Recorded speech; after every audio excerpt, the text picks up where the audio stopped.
자, 상속증의 전도사 나초로입니다.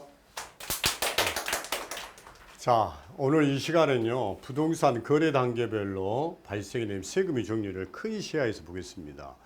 저는 늘 여러분께 이제 말씀드리는 것이 하나의 세금을 줄이면 나머지 세금이 반드시 올라가도록 되어 있다. 이 절세 전략은요, 어떻게 취득 단계, 보유 단계, 명의 이전 단계를 통으로 놓고 판단하셔야 돼. 그렇지 않습니까? 통으로 놓고 숫자로 판단하셔서 정확하게 판단을 내리셔야 된다. 여러분, 취득 단계에 발생한 이 취득세 2020년 70 대책으로 인해 새로운 강자로 떠올랐다는 거야. 취득세가 중과가 되면 여러분 어떻게 됩니까? 13.4%야. 일반적인 유상 취득세율은 4.6%야. 무상증여는 4%고 10% 차이가 난다. 자, 보유했을 때 여러분 6월 1일자 보유를 하는 경우에 보유세가 나온다. 종합부동산세 여러분 다들 내고 계시죠? 공제 9억, 1세대 1주택 12억, 부부 공동명의 18억까지 공제해야 된다. 부부 공동명의인 경우에는 26억, 시세 30억 정도가 넘어야지만이 종부세 과세 대상이다. 여러분, 이 명의이전 단계에서의 흐름이 양도소득세, 다주택자 중과 한시 배제가 여러분 언제까지 연장이 됐습니까? 내년 5월 9일까지 연장이 됐다.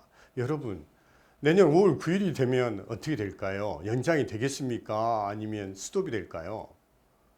자, 법에서는 아직까지도 중과 규정이 살아있다라는 거야. 1세대 2주택 45%에 20%, 65%에 주민세 하면 약 70% 세율이. 1세대 3주택 약 80% 세율로 중과가 되고 있는 법에서 규정하고 있는 것을 시행령에서 연기를 하고 있다라는 거야. 26년 5월 9일쯤이 가면 연장이 되겠습니까? 다주택자는 중과 한시 배제 기간을 이용해서 다주택을 정리해야 될 필요성이 굉장히 크게 느껴진다. 자, 증여세는 어떤 게 바뀌었나요? 혼인 출산에 따른 증여공제 작년부터 1억이 추가가 됐고, 금년도에는 기타 친족에 대한 증여공제 혈족 4천, 인척 3천 이내로 합리적으로 조정이 됐다. 자, 무상 이전에 대한 상속세 테마는 어떻게 바뀌었습니까? 상속세는 크게 개정된 건 없습니다만 여러분들이 가장 궁금해하는 거, 상속공제가 과연 확대가 되느냐, 배우자 상속세가 폐지가 되느냐, 또 하나는 유산 취득세로 가느냐의 안에 대해서는 금년 7월에 정부의 세법 개정안이 잠옷 기대가 되는 사항입니다. 이 세 가지 사항에 대해서는 맨 첫 번째 영상에서 제가 여러분께 소개를 드렸습니다. 자, 증여라는 것은 생전 무산 이전하는 방식을 이야기를 한다는 거야. 부모가 자녀에게 10억짜리 아파트를 증여를 하면 증여세는 약 한 2억 2천이 나온다. 이 증여세 누가 내야 됩니까?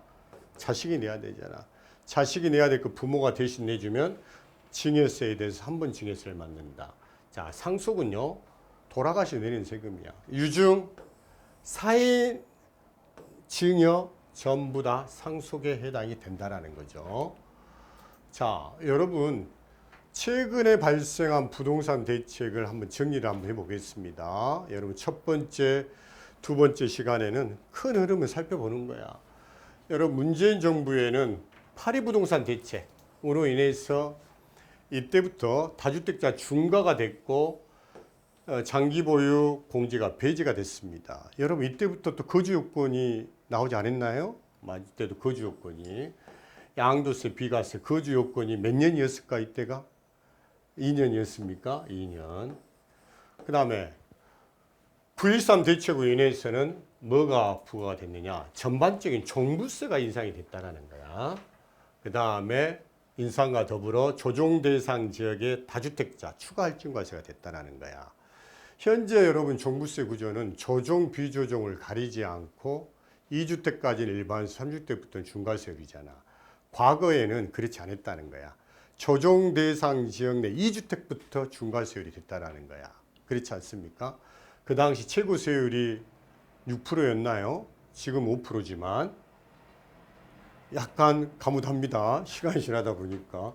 그 다음에 12, 16 대책으로 인해서 양도세 중과 한시 배제와 더불어서 전입 요건 및 중복 보유 허용 기간이 단축이 됐다.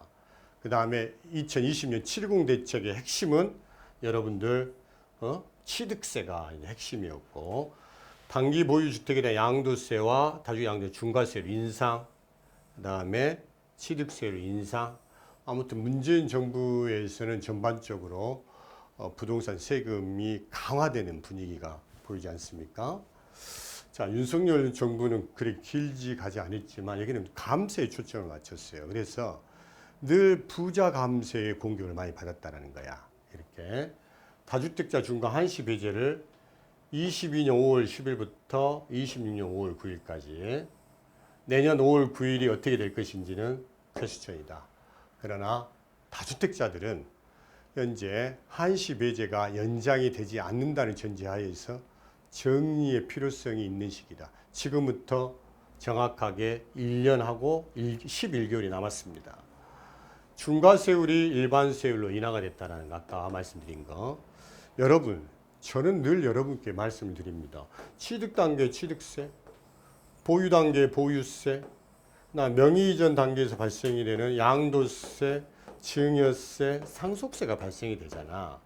여러분, 다주택자인 아버지가 자식에게 증여란 행위를 선택을 하면 어떻게 해야 돼? 맨 처음에 증여세 효과가 있을 거 아니야. 취득세 효과가 있을 거 아니야. 더 나아가서 이 증여를 통해서 보유세는 어떻게 될 것인지, 양도세 효과는 어떻게 될 것인지를 반드시 살펴보셔야 돼. 그리고 더 나아가서 무슨 효과를 살펴보셔야 된다? 상속세 효과를 살펴보셔야 된다. 여러분, 사전 증여 후 몇 년이 지나야 상속세 빠진다? 10년이라는 거야.